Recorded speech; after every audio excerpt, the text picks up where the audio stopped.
அனைவருக்கும் வணக்கம். மீண்டும் உங்கள் அனைவரையும் ஏகே பொலிட்டிக்கல் டாக்ஸ் என்ற சேனல் வாயிலாக உங்களை சந்திப்பது மிக்க மகிழ்ச்சி. இன்றைக்கு ஒரு முக்கியமான விடயத்தை தான் நம்ம பார்க்க இருக்கிறோம். என்ன அப்படின்னா, கடந்த ஏப்ரல் 23, 24 ஆனந்த விகடன் இருக்கிறது இல்லைங்களா, அந்த விகடனுடைய அந்த குழுமத்திலிருந்து வெளியாகிற ஒரு பத்திரிகை ஜூன் 20 என்று உங்களுக்கு எல்லோருக்கும் தெரிந்திருக்கும். அந்த பத்திரிகையில் ஒரு கார்ட்டூன், அந்த கேலி சித்திரம் என்று சொல்வார்கள் இல்லையா, அந்த கார்ட்டூன் வெளியிடப்பட்டிருக்கிறது. அந்த கார்ட்டூன் அப்படி என்னையா அந்த கார்ட்டூன் இருக்கிறது என்றால், தமிழர்களை மிக இழிவாக சித்தரித்து அந்த கார்ட்டூன் வெளியிடப்பட்டிருக்கிறது. அந்த கார்ட்டூன் பற்றி முதலில் அந்த கார்ட்டூன் என்ன சொல்லியிருக்கிறது அப்படிங்கிறத முதல்ல பார்த்துட்டு வந்துருங்க. அதுக்கு பிறகு அந்த கார்ட்டூனை பற்றி நாம் விரிவாக விவாதிப்போம். அந்த கார்ட்டூனை பாருங்க.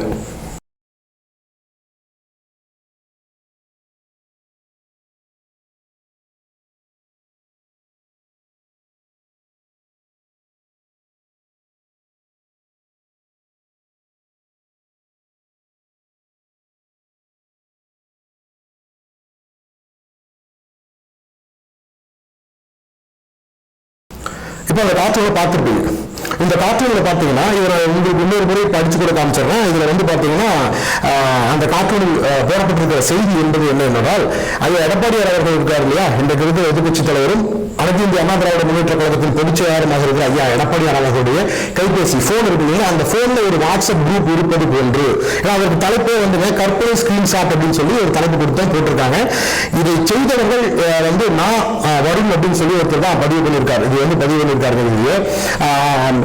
என்ன பண்ணியிருக்காங்கன்னா, அவருக்கு ஒரு குரூப் இருப்பது போலவும், அந்த குரூப் பார்த்தீங்கன்னா, அந்த வாட்ஸ்அப் குரூப் இருக்குங்க, அந்த வாட்ஸ்அப் குரூப்பில் சில செய்திகள் வருகிறது, சில நபர்கள் பேசுகிறார்கள். அதை ஸ்கிரீன்ஷாட் எடுத்து இவர்கள் ஒரு கேலி சித்திரத்தை செய்திருக்கிறார்கள். அதை முழுவதுமாக உங்களுக்கு நான் படித்து காட்ட முற்படுகிறேன். முழுவதும் உங்களுக்கு படிச்சு காட்டணும்னு விருப்பப்படுறேன்.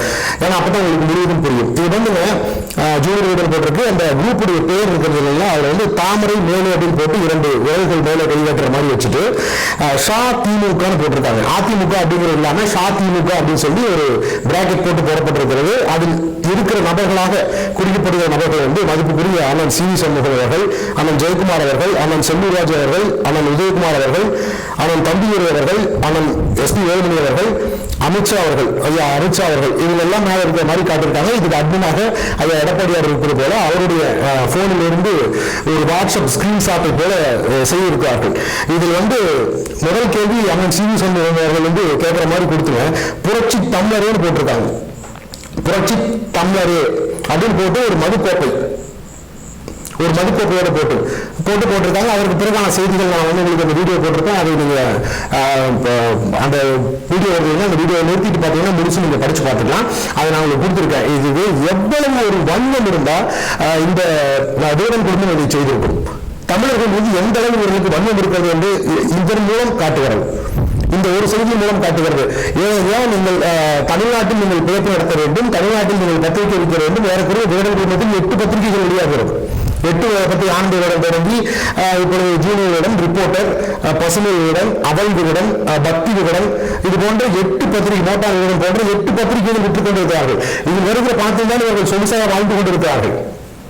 இந்த விகடன் குடும்பம் வாழ்ந்து கொண்டிருக்கிறது. இந்த பதிவை செய்தார் இல்லையா, இந்த பதிவை செய்தான் இல்லையா அந்த பையன், பருள் என்ற அந்த பையனை தமிழர்கள் நாம் இந்த பத்திரிகை வாங்கி படிப்பதன் மூலம் வருகிற வருவாயில் தான் சம்பளம் வாங்கி கொண்டிருக்கிறார்.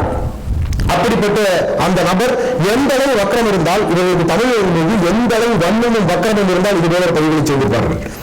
ஏறக்குறைய வேடன் ஆரம்பிக்கப்பட்டு 100 ஆண்டுகள் தொடர்பு வரும். 26 ஆரம்பிக்கப்பட்டது. பிறகு ஆரம்பித்த ஒரு நபர் நடத்த முடியாமல் 2 ஆண்டுகளில் அதை வெறும் 700 ரூபாய்க்கு எஸ்.எஸ். வாசன் அவர்கள் வாங்குகிறார். 28 தொடங்கி இன்றைக்கு இருக்கிற விகடன் 1928 தொடங்கி இன்றைக்கு வரைக்கும் 96 ஆண்டுகளாக நடந்து கொண்டிருக்கிறது இந்த பத்திரிகை. தமிழர்கள் வைத்தல்லவா நீங்கள் இது ஒரு நூற்றாண்டு காலம், ஏறக்குறைய 3 தலைமுறைகளை கடந்து தமிழர்களை வைத்தல்லவா நீங்கள் குழப்பம் நடத்திக் கொண்டிருக்கிறீர்கள். அப்படிப்பட்ட தமிழர்கள் மீது உங்களுக்கு எந்த அளவு எண்ணம் இருக்கிறது? ஐயா எடப்பாடியார் எந்த அளவு கேலியாக சித்தரித்திருக்கிறார்கள். கேலி சித்திரம் என்பது பொதுவாக பத்திரிகைகள் வருவது, அது ஒரு திட்டம் வருகிறது, ஒரு திட்டம் செயல்பட்டிருக்காங்க. அதிமுகவுடைய ஒரு செயல்பாடு இருக்கு, அதிமுக கொண்டு வந்த ஒரு திட்டம் சரியில்லை என்று கேலி சித்திரம் செய்வது, அதை விமர்சனம் செய்வது பத்திரிகைகள் எல்லா உரிமைகளும் உண்டு. இதுபோல கீழ்த்தரமாக நீங்கள் பிழைப்பு நடத்திக் கொண்டிருக்கிற இந்த தமிழ் சமூகத்தில் ஒட்டுமொத்த தமிழர்களையும் இழிவுபடுத்துகிற நிலையில் நீங்கள் இந்த சித்திரம் வரைந்திருக்கிறீர்கள் என்றால் உங்களுடைய வண்ணம் என்ன என்று புரியாது ஐயா. ஏன் தமிழகத்தை பதிவிட வேண்டும். உங்களுடைய அதாவது இந்த நிறுவனத்தின் தலைவர் இருக்கான ஃபவுண்டர் ஐயா SS வாசன் அவர்கள், அவருடைய குடும்பமும் அவர்களுடைய குடும்பத்தின் தாய்மொழி இருக்கிறது இல்லையா, அது சமஸ்கிருதம் இல்லையா அப்படின்னு அவர்கள் சொல்லிக் கொள்கிறார்கள். அந்த சமஸ்கிருதத்தில் நீங்கள் பதிவிட்டிருக்காங்க, அந்த சமஸ்கிருதத்தில் நீங்கள் பத்திரிகை வெளியிட்டிருக்காங்க, ஏன் தமிழ் பத்திரிகை நீங்கள் வெளியிட வேண்டும்? அப்படி என்றால் உங்களுக்கு பிழைப்பு நடத்த தமிழர்கள் தேவை. நீங்கள் ஊதியம் பெற, நீங்கள் சம்பாதித்து நீங்கள் சொகுசாக வாழ தமிழர்கள் வேண்டும். ஆனால் தமிழர்கள் நீங்கள் இந்த அளவு டம்ளர் என்ற சொல்லு, புரட்சி டம்ளர், ஐயா எடப்பாடியார் அவர்களுக்கு ஒரு கொடுக்கப்பட்ட ஒரு பட்டம் என்பது புரட்சி தமிழர் என்ற பட்டம். அதை எவ்வளவு கீழ்த்தனமாக அவர்கள் செய்திருக்கிறார்கள். அவர் ஏதோ உங்களையும் என்னையும் போன்று ஒரு சாதாரண நபர் அல்ல, ஒரு கட்சியுடைய பொதுச்செயலாளர். அதையெல்லாம் தாண்டி ஒரு கட்சியுடைய பொதுச்செயலாளர் என்பதையெல்லாம் தாண்டி ஏறக்குறைய ஆரம்பிக்கப்பட்ட இந்த கட்சி 53 வருடங்களில் 32 வருடங்கள் ஆளுங்கட்சியாக இருந்த கட்சி, இந்த தமிழகத்தை ஆண்ட ஒரு கட்சி, அந்த கட்சியினுடைய பொதுச்செயலாளர். இதையும் தாண்டி தனிநபராக அவர் 2016 அவர் முதலமைச்சராக இருந்தார், முன்னாள் முதல்வர். அதை கூட விட்டுவிடுங்கள். 2021 தனியாக அவர் இங்கே போட்டுவிட்டு ஏறக்குறைய 1,75,00,000 தமிழர்கள் வாக்கை பெற்றவர்.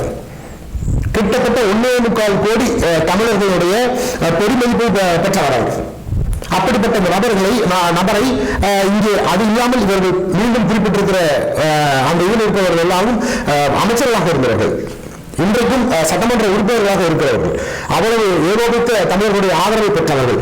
அப்படி என்றால் நீங்கள் சித்தரிக்கிறது என்பது ஐயா அவர்களை தாண்டி இங்கே இருக்கிற தமிழர்கள் எல்லாம் சேர்த்து சித்தரித்துக் கொண்டிருக்கிறீர்கள். இன்றைக்கு பெரும்பகுதியாக எல்லா தமிழ் மக்களும் ஏற்றுக்கொண்டு இருக்கிறது தமிழ் தலைவர், இவர் புரட்சி தமிழர், தமிழர்களுக்கான அவர் தமிழ் சமூகத்தில் பிறந்து ஒரு உயரத்தை அடைந்த ஒரு தலைவர் என்றெல்லாம் நாம் போற்றி பாராட்டிக் கொண்டிருக்கிறோம். அது இந்த கல்லூரி உறுத்துகிறதா? எப்படியெல்லாம் இவர்கள் இந்த ஆரியம் வேலை செய்யும் என்பதை இந்த வன்மத்தின் மூலம் நாம் தெரிந்து கொள்ள முடியும். இதே சாதாரண ஒரு நபரை சொல்லி போயிருக்கிற ஒரு செயல் கிடையாது. இவ்வளவு அடிக்கடிக்காக நான் சொன்னேன் இல்லையா, ஒரு கட்சியுடைய பொதுச்செயலாளராக இருக்கிறவர், ஏகோபித்த தமிழர்களுக்கு கிட்டத்தட்ட 1.25 கோடி வாக்குகளை பெற்றவர், இன்றைக்கு எதிர்கட்சியாக இருக்கிற எதிர்கட்சி தலைவர். இத்தனை பண்புகளை அந்த நபர் வைத்திருக்கிற நபரை நீங்கள் இவ்வளவு இழிவாக புரட்சி தமிழர் என்று அதில் ஒரு மறுக்கோட்டை வைத்து போகிறீர்கள் என்றால் எவ்வளவு வன்மம் இருக்கிறது உங்களுக்கு. உங்களுக்கு பிறப்பு நடத்தி தமிழ் வேண்டும், தமிழ்நாடு வேண்டும், தமிழர்கள் உங்கள் பத்திரிகையை வாங்கி படிக்க வேண்டும், ஆனால் தமிழர்களை நீங்கள் இந்த அளவு இழிவாக பேசுவீர்கள். அப்படித்தானே ஒன்றை மட்டும் ஒன்றாக சொல்லிக் கொடுக்கிறோம். தமிழ் உறவுகளே, நாம் தமிழராக என்றைக்கு நாம் ஒன்றிணைகிறோமோ அன்றைக்கு மட்டுமே நாம் மாபெரும் வெற்றியை அடைய முடியும். இதுதான் இன்றைக்கு இருக்கிற நிலைமை. நாம் ஒவ்வொருவரும் புரிந்து கொள்ள வேண்டும். இப்படி தமிழர்கள் நம்மை இழிவுபடுத்திய இந்த பத்திரிகையை நீங்கள் வாங்க வேண்டுமா, வாசிக்க வேண்டுமா? தமிழராகிய நாம் இந்த பத்திரிகையை புறக்கணிக்க வேண்டாமா? இந்த பத்திரிகையை மீண்டும் நாம் வாங்கி வாசிக்க வேண்டுமா என்ற அந்த எண்ணம் இருக்கு இல்லையா, திருப்பி நம்ம வாங்கி படிக்கணுமா அப்படிங்கிறத நான் உங்கள்கிட்டே விட்டுறேன்.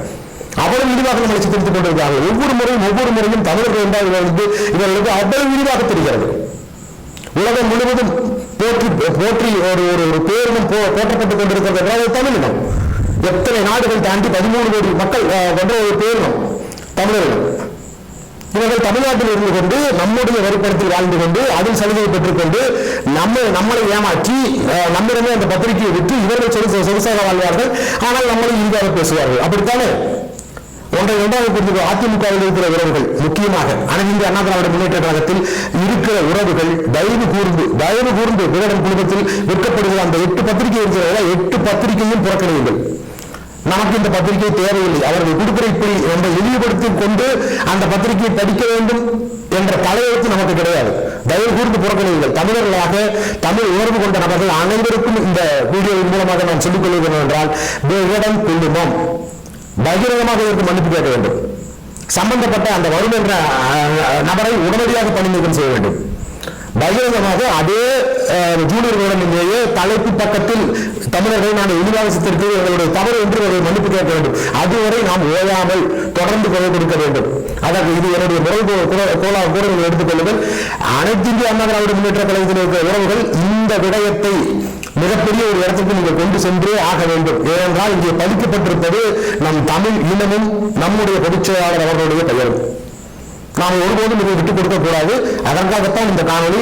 விகடன் குழுமத்தை முழுவதுமாக நாம் புறக்கணித்து அந்த குழுமத்திற்கு ஒரு என்ன சொல்றது, மிகப்பெரிய எச்சரிக்கை நம்ம செய்யணும். இது நீங்க கேலி சித்திரம் எப்படி வேணாலும் நீங்க எடுக்கலாம். நீங்க ஒரு திட்டம் கொண்டு வரலாம். திட்டத்தை பற்றி நீங்க கேலி சித்திரம் வரைவது அது ஊடக தர்மத்தில் வருகிற ஒரு அங்கம். ஆனால் இப்படி தனி ஒரு இனத்தை நீங்கள் கேவலப்படுத்துகிற செயலை விவரம் இறங்கி இருக்கிறது என்றால் ஒருபோதும் அவரை நாம் மன்னிக்க கூடாது.